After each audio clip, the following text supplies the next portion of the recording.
hindi pa opisyal na nagsisimula ang NBA free agency hanggang sa Miyerkules, June 30, ngunit kung pagbabatayan ang mga pangyayari nitong Martes, parang nagsimula na agad ang pinaka-aabangang off-season sa NBA. Habang ang blockbuster trade na nagpadala kay Ja Morant mula sa Memphis Grizzlies patungo sa Portland Trail Blazers ang naging pinakamalaking balita, sunod-sunod ding lumabas ang mga ulat tungkol sa mga free agents na pumipirma ng panibagong kontrata upang manatili sa kani-kanilang koponan.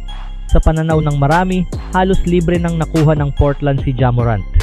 Si Jerami Grant ay hindi na gaanong mahalagang bahagi ng kinabukasan ng koponan, habang si Chris Murray ay papasok na sa edad na 26 at mayroon lamang 25.9% career 3-point shooting. Bagamat magkakaroon ng matinding kompetisyon sa kanilang backcourt, naniniwala ang ilan na maaaring maglaro sina Jrue Holiday at Scoot Henderson bilang shooting guards dahil sa kanilang sukat at kakayahang dumepensa. Para naman sa Memphis Grizzlies, mas maganda sana kung nakakuha sila ng kahit isang draft pick o mas batang prospect na may malaking potensyal. Gayunpaman, may mga ulat na nagsasabing baka kailangan pa nilang magdagdag ng draft pick kung nais nilang maalis ang malaking kontrata ni Morant. Dahil kikita si Morant ng mahigit 42.2 million sa susunod na season at 44.4 million sa season 2027-28, ang pagtanggal sa kontratang ito ay nagbibigay ngayon sa Grizzlies ng malaking salary cap flexibility. Sa ngayon, maaari na nilang ituon ang kanilang pansin sa bagong yugto ng kanilang koponan sa pangunguna ni Cameron Boozer, Cedric Coward at Zach Edey.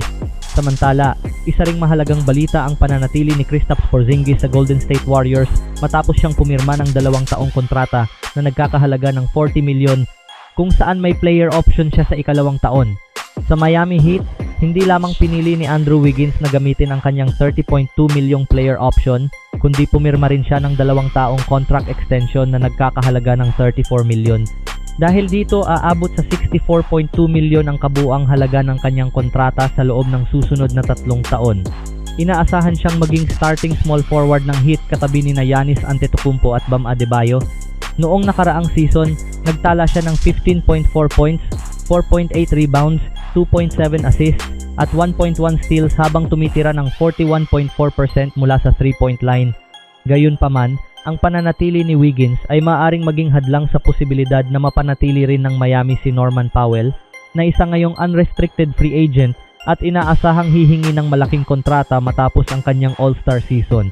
Sa Sacramento Kings, ipinagpalit nila si Devin Carter at isang 2033 second-round draft pick sa Atlanta Hawks.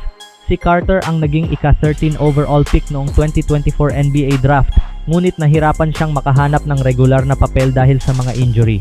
Ngayon ay magkakaroon siya ng bagong simula sa Atlanta, bagamat magiging mahirap din para sa kanya ang makakuha ng malaking playing time dahil naroon na sina CJ McCollum, Dyson Daniels, Nickeil Alexander-Walker, Kingston Flemings, Aaron Wiggins at Buddy Hield.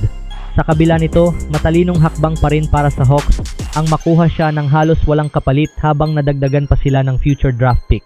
Para naman sa Kings, malinaw na salary dump move ito upang mabawasan ang kanilang payroll matapos gamitin ni Zach LaVine ang kanyang 49 milyong player option. Isa rin sa mga magandang kwento ngayong off-season ay ang muling pagpirma ni Landry Shamet sa New York Knicks.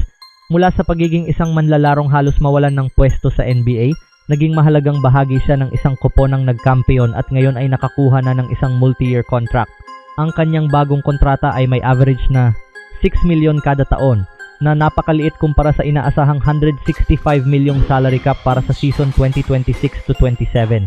Kung maipagpapatuloy niya ang kanyang mahusay na laro, lalo na matapos tumira ng 47.5% mula sa 3-point line sa playoffs, tiyak na sulit ang bawat dolyar ng kanyang kontrata. Sa San Antonio Spurs, muling pinirmahan si Julian Champagnie matapos ang kanyang breakout season. Sa kalagitnaan ng nakaraang season ay naging permanenteng starter siya at kasabay nito ang pag-angat ng Spurs hanggang NBA Finals. Sa playoffs, nagtala siya ng 11.2 points, 5.7 rebounds, 2.7 3-pointers at 1.3 steals habang tumitira ng 39.6% mula sa 3-point line.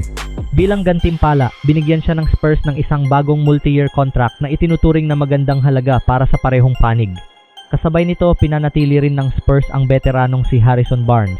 Bagamat nawala siya sa starting lineup noong nakaraang season, nananatili siyang mahalagang leader sa locker room. Sa edad na 34, hindi na siya kasing bilis at versatile sa depensa, ngunit isa pa rin siyang maaasahang shooter na may 38.5% career 3-point percentage. inaasahang magiging mahalagang bahagi siya ng second unit ng San Antonio. Samantala, naging unrestricted free agent na si Bradley Beal matapos tanggihan ang kanyang 5.6 million player option. Noong nakaraang off-season ay sumali siya sa Los Angeles Clippers sa pamamagitan ng 2 taong kontrata na nagkakahalaga ng 11 million matapos ang kanyang buyout mula sa Phoenix Suns na patuloy pa ring nagbabayad ng natitirang bahagi ng kanyang dating Supermax contract. Sa kasamaang palad, agad na natapos ang kanyang season dahil sa matinding bali sa kaliwang balakang na kinailangang operahan. Sa kasalukuyan, lumilitaw ang Miami Heat bilang isa sa mga koponang may pinakamalaking interes na kunin si Beal upang madagdagan ang kanilang roster matapos ang malalaking pagbabago sa off-season. Samantala, ang isa sa mga pinakamainit na usapin ngayong NBA off-season ay ang posibilidad na magsama sina LeBron James at Anthony Davis sa Golden State Warriors. Habang wala pang opisyal na kasunduan, patuloy ang mga ulat na interesado ang Warriors sa dalawang superstar. Kasabay nito, lumalakas din ang usap-usapan matapos umanong piliin ng Los Angeles Lakers na bigyan si Austin Reeves ng isang maximum contract, habang ang Washington Wizards naman ay iniulat na pinanatili si Trae Young sa pamamagitan ng isang napakalaking kontrata. Maraming tagahanga ang nagtatanong, bakit tila mas nagiging posible ang paglipat nina LeBron James at Anthony Davis sa Golden State Warriors? Una sa lahat, kailangang maunawaan na ang sitwasyon ng Lakers ay maaaring magbago kapag nagbigay sila ng isang napakalaking kontrata kay Austin Reeves. Ang isang max contract ay malaking bahagi ng salary cap ng koponan.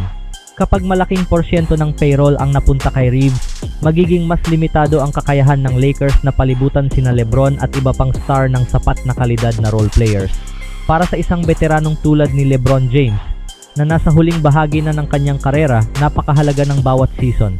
Hindi na lamang pera ang pangunahing konsiderasyon. Ang pinakamahalaga ay ang magkaroon ng tunay na pagkakataong lumaban para sa kampyonato. Dito pumapasok ang Golden State Warriors. Ang Warriors ay mayroon pa ring isa sa pinakamahusay na manlalaro sa kasaysayan ng NBA sa katauhan ni Stephen Curry. Sa kabila ng kanyang edad, nananatili siyang elite scorer at isa sa pinakamapanganib na shooter sa buong liga. Alam ng Warriors na hindi magtatagal ang natitirang championship window ni Curry, kaya agresibo silang naghahanap ng isa pang superstar na makakatulong sa kanya. Isa sa mga pangalang matagal nang inuugnay sa Golden State ay si LeBron James. Hindi na lihim na mataas ang respeto ni na LeBron at Curry sa isa't isa.